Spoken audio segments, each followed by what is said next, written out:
Well, hopefully it encourages more people to come out from hiding and just stepping up and saying, done with it. It's like, this is what I'm doing. And if you don't like it, then whatever, right? Totally. There's too many people, they want to change the system. They want things to change in that, but they're just staying in the behind the curtain. And it's like, you need to come forwards. More people, like I say, and the world will back them. It's the thing, right? It's like, you need to get out there and be supported by the rest of the world. So if they don't know you're there, how can they help you or back you in anything? Totally. I mean, what we're talking about right now went along with what I read in that book this morning, the Ramtha book, The Brain Creator of Reality and a Lofty Life. And he talked about TV and how their frequencies, and we're picking up on these frequencies from the television, and that how commercials are interruptions to the program that we're watching, and how we'll get these thoughts that will come into our sphere that aren't even our thoughts, and we'll just start thinking them. It's like a distraction from what it is that we're seeing around us, but how it is projected, it's like a frequency again. It's like how even our TV itself, it's like it's plugged into something, but you can't see what's behind it, and it's showing us all these kinds of movies. But then you got your life movie, and what is it that you're creating right now? And it's like, what is in your sphere? And it all depends on what you're conscious of, and how you can, if you slow it down and you start to really look at your life and your surroundings, and all your ingredients of your movie, you're going to really see clearly what it is you're creating. And how can you have an expanded thought within the movie that you're living, that reality that you're living. And because that's what's dictating to you if you can have an expanded thought or a limited thought. It's that consciousness that you allow yourself to experience. Yeah, when I used to watch regular TV and they put all kinds of commercials on, sometimes for like 10 minutes, and I'd sit there, nope, sorry, but I don't accept that. Nope, I don't agree with that. No, that's, and I would say that and people look at me like I was really crazy. And these commercials would come on, right? And I narrate and I'd say all these stupid things, right? And like telling my subconscious, no, I'm not accepting. I don't believe in this, right? Yeah. People are looking at me and they're like, this guy's really nuts, in the commercials. And I'd start saying, okay, it's kinds crazy, of things, like, right? Yeah, I mean, in September, they start programming people. They used to program people to get the flu. Start September. Now they program them with different things, but it's always been this way, stomach aches. I don't know what. It seems if you watch commercials, which I don't, but now suddenly we have a TV. Like I haven't watched TV for 15 years, and so you see that suddenly you're supposed to have constipation, you're supposed to have gases, you're supposed to have, I don't know, all kinds of stomach problems, headaches. It's really crazy. It's all pharmaceutical. And the subconscious is listening, and some of it agrees to. That's why I would say, no, I do not agree with this and stuff, right? And I just trying to tell my subconscious, no, we're not agreeing. We're not buying into all of that stuff. Right. So then can you catch those thoughts that are running through your head that you don't agree with and say, no, I don't agree with this? Like when I got up this morning and somehow I started thinking about frequencies and how we're picking it up. And I thought of EMFs and so I was just, a thought of mine went to this, and then I let it go and doing my thing. Then I start reading my book, and my book starts talking about frequencies and how our brain is picking these up. And I was like, oh, that's really weird, because like I was thinking I wanted to get an EMF detector. And I was like, and so there you got this sort of literal translation of something that my mind was already picking up on, maybe what I was going to read and perceive, but I didn't have all the ingredients of the pondering of it yet.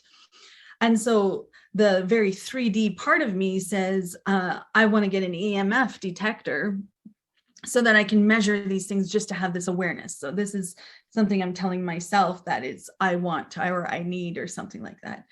And then when I allow myself to go deeper into the thought from what after I had read that bit, and I started formulating a different picture in my mind about creating my reality through my thoughts, I'm recognizing it's not as physical as an EMF detector as it is just being really conscious of my creation and what I'm allowing into my sphere. So it's almost like, what level do you want to interpret the information that is coming in? That's where I'm at. With your subconscious is like, what is actually being implanted? Because you watch that and right away it was like, yeah, I have to get this. Yeah. What is it really a truth? Do you really need that? Because now you're going to be running around with this thing everywhere. And now it's pulling you in a whole nother direction you don't even want to be in. Totally. So that's where it's like, they know if they throw it out there, the subconscious is susceptible to something and it's going to chase it. And so it's like, is this really a truth? Well, I'll sit with it for a week and I'll see if it's something I really want to follow or to let go of, because it will create a fear. I mean, having that is going to create fears, because you're going to go in places where there's lots of 5D towers and you turn that thing on, it's going to go right berserk, and it is eventually going to get in your subconscious and create all kinds of distorted things. And that's where you become conscious of your thoughts, and you watch where your thoughts are going and where you are allowing it to lead you to. And if you can catch a thought in its stream, like Joe would with those commercials, and he'd say, no, I don't agree. Can you do that? And how often can you do that? Can you do that throughout your whole day, or just for like a couple times a day and then increase those amounts? Like, just really becoming conscious of your thoughts. I don't know. Me and Cindy, we stayed in a little place. It's like you blink, it's spilling machine. It's like there's just one driveway and there's a few houses scattered around. It's like maybe 50 people there in the winter. And we stayed in this area and it's on this highway. And we lived there for a long time. And then we decided to go down, I think it was down into Kelowna. And we drove there and there's these billboards and all these different things, and you see lights flashing and everything. And it was like information overload for me and her. We drove in and all of a sudden it's like everything is just attacking you. And even her, she could feel it. She's like, whoa, it just all of a sudden there was so much information coming in, because they use colors, they use everything, and your mind just opens and it just starts pulling it in, and restaurants and everything. It's just like everywhere you turn. And she really became conscious of it. And while we're in Spilling Machine, there's nothing like that. Like I say, you blink in and you're already past the place. So you can really at times see that. When I was a child, well, maybe in my teenage years, and I used to go fishing, I'd drive maybe 20 miles up the river, and there's these forks that go up to the mountains. So some fish run this way and some this way. So I put about 7 nets in that area, and I would spend a month up in the bush just by myself, and I'd be fishing. And every now and then I have to go to town. I got to get some gas. I might need a little bit of tea or whatever supplies I needed. So I get in my boat, and then I take the dry fish and other things in to be stored in the fridges for the winter. And as I was driving to town, about 15 miles out of town, there'd be this awful smell. It's like I hit this wall. And I'm like, oh, this is terrible. And I drive and about 15 minutes into and my nose would shift. And all of a sudden I couldn't smell that. And then I'd get a little closer to town. And I'd feel all this energy generating from the powerhouse and all kinds of machines and that. And I just feel stuff bombarding and hitting me. And then eventually I get to town and everything would be shut down. It's like a wall would come up and protect me. And I'd be in it and moving around it. And I'm looking at people and that. And I couldn't wait to get back out of town. And as I was driving out, I'd be becoming aware I was getting out of this, whatever this energy was. And I get out in about 3 days out in the bush, and then everything would break. And I'd just be in tune again with the earth and animals and everything in nature and life. And I just be in that. But it was so interesting to drive towards town. And about 15 miles, it's just like this, the most terrible smell. And I'm like, how can people live in this and not even be aware of it? I was like really being conscious of stuff. And I lived all alone, so there's nobody to talk to in that. So I'm just in this energy and just plugged in. It's quite different. And we were talking about the 5G this morning, and I'm like, if you're aware, there's lots of towers, all kinds of microwaves and others, right? And they're going to really, really find out like all kinds of things. Like I was telling Cindy, you don't know if it's mutating your genes, what it's doing, how it's altering you, but it's just being generated and you're in it, right? So then what do you do with your thoughts of it? Do you go into, yes, this is true, this is what's going on? Or do you go into, it's like, can I be put in a protective bubble like Joe was describing there, and then it's like, you let your mind go to this like lofty thought, we'll just put it there, as often as you want. And you ask, is it possible? Can I be shielded in my own energy fields from these things? But if you're going into fourth and fifth dimension, your energy is getting way faster. So these lower 3D energies, they just pass through you. They don't really affect you because your vibration is so quick. And this is a more dense, lower energy. And even though they're bombarding it at you, it's like the universe, it just, whatever is not meant to affect you or stick to you, it'll just pass through and you'll just stay in these higher, it's like you can go into anything. And I like using the story in the Bible, Meshach, Shadrach, and Abednego, and how King Herod took 3 of them and threw them into that fire for how many days, and he was trying to burn them, and they're walking around in there, pulling on their beards and their clothes and wondering why they're not getting, burned and fried and everything. They put out the fire and he tells the guards, go down in there and bring them up. So he's sitting there and they bring up the 3 guys, Meshach, Shadrach, Abednego, and they're standing there and they're still like, how come nothing is burned, nothing is singed? And like they were doing everything, like trying to make the hottest fire that'll just fry anything. And he said, well, where's the 4th guy? And everybody's looking around like he's crazy. And he's like, I want the 4th guy. Like, where's the 4th guy? And he asked us 3 of them, like, where's the other guy, the 4th guy? And they said, there was nobody, it's just 3 of us. And the guards are saying the same thing. And it was some sort of angel or something protecting them, that no matter what went on, they would not be burned or anything. And that's being in the 4th and 5th dimension energies. There's something that can protect you, no matter. There could be a nuclear bomb go off and you could be really close to it and you won't even get affected by the radiation or anything. It's like the energies have speeded up and they just protect and keep you safe. Now, do you have to be conscious of that, or is it just a soul contract? There are guardians around you. And this is where I tell people, if you're meant to be in the future, no matter what goes on, you're going to be there. You're going to be healthy. You're going to be alive. I don't put my mind to a lot of fear, because when you create fear, then you're pulling down into 3D, you're attracting whatever is fear, and then it's going to test you. It's going to teach you a lesson. So I didn't put a lot of energy into any of that, because I know there's things in the universe that do all kinds of other things. Well, what about that? Like, the doors of your mind to open up to the possibilities of these things. Like, there's some work that is required on your end.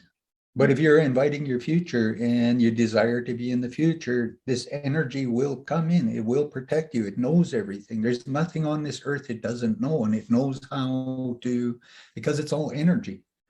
This other energy, they're bringing it down in a way that's negative. And if you buy into it, it needs something to catch on. But if you believe in this higher energy, then like I say, it'll just pass through you. It won't do a lot of things. So there is some work there, which is that desire to be part of the future, not to be at war with the present, but it's more at. But it's an internal belief, because if you believe in it, the universe will manifest and create it. That's why you have to believe in everything. If you have this limited belief, then there's something there you're going to find that's scary, that's going to be in the 3D, and it's going to affect you because your energy is dense and it's attracting that. It's like a dartboard. The dartboard's there and you got the dart and you throw it at the board, it's going to stick. And so it's the same thing. It's like whatever is there, it's going to attract something. So the more you believe in this higher energies, the more it's going to do everything. And that's, like I say, there's so many magical things that are going to go on. And the more you believe, the more you're just going to be in all of it. You know about the fire walking, right? The walking on fire practices. I just want to share my screen quickly to show you what I quickly found. I've watched this live, by the way, and they do walk on really burning fire in Bulgaria. They still do it. It's a very common practice. They even do it in touristical places. I've watched it at the Black Sea. And they always begin, and see, they always begin the ceremony carrying the cross or an image of a saint. I can't remember which saint they use, but there's always this fourth person, as you said in your story, you know. Yep. Somebody And it's protected because they them. believe they can't be hurt or anything, and they could dance and play around on those coals for a long time and nothing. Because they even had scientists, I've seen that where scientists check the feet, there's no blistering, no nothing. They're like, they Nothing. should be I've burned. watched them. It was really burning. I've watched two people in front of me, 1 meter from me. They were dancing and stepping on this, and nothing. Yeah. And that's a belief. When you truly believe in the universe, is it's indestructible and it knows every way to protect you beyond what our human minds want to recognize sometimes. And that's where that belief inside got to get so strong. And then you start integrating all that new energy. It's going to change you, and people are going to see you as strange or alien or whatever. But you're going to be able to do all kinds of magical things once you allow all of that to come in.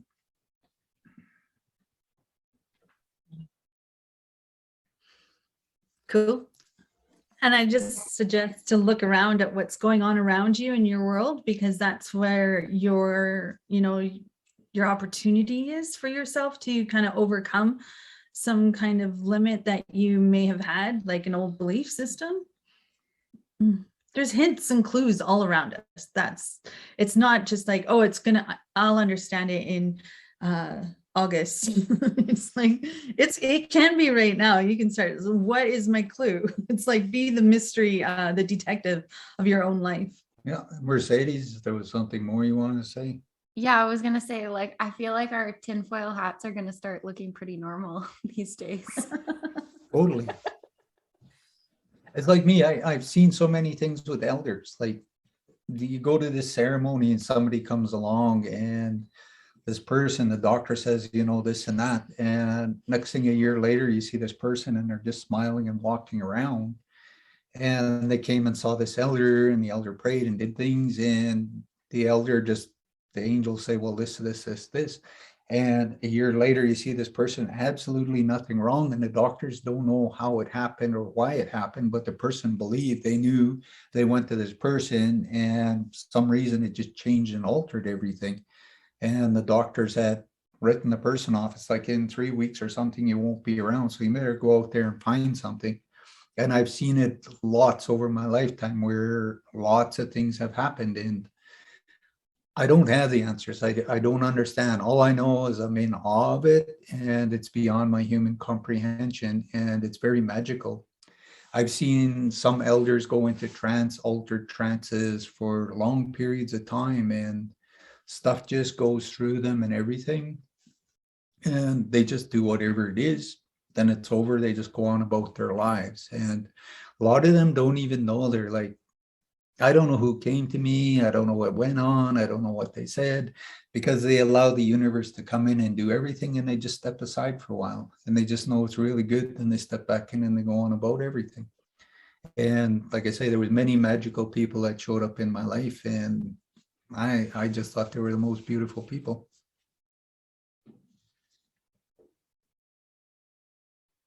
I just want to share something in addition to the whole 5G and EMF stuff. There was a video in 2019, like a predictive programming from a concert of Madonna, where she shows people, the dancers in her show are people with face masks. That's the end of 2019. Have you seen this one? Where she's like with one eye covered, and I watched it today again. And the words that she ends with, or towards the last words, are, it's not, the wind is not blowing outside of you, but inside of you. These are ones, like the last words or something like that. And to me, this sounded like the danger doesn't come from the outside, like a virus, or I don't know. You have to watch it and see what associations you make. Yeah. Well, I'll really pay attention to it, but I know what you're talking about. I remember that. I've seen that, but lots of times I don't pay attention to the words in that. So now I'll listen to it a little more and see what that's all about. Yeah. But I like that because I know for me, sometimes when the spirits come, there's like this wind inside me that just things are going on. And I just know I need to really pay attention because they're really letting me know there's something. And I just need to sit in that energy and let things play itself out in its own way. And I've learned to trust in that way beyond anything in this 3D world. But I see it a little bit different, whereas your inner world is like the projector for the movie screen. And so your outer world is reflecting to you everything that is going on inside of you. So you see what you're actually got inside of you.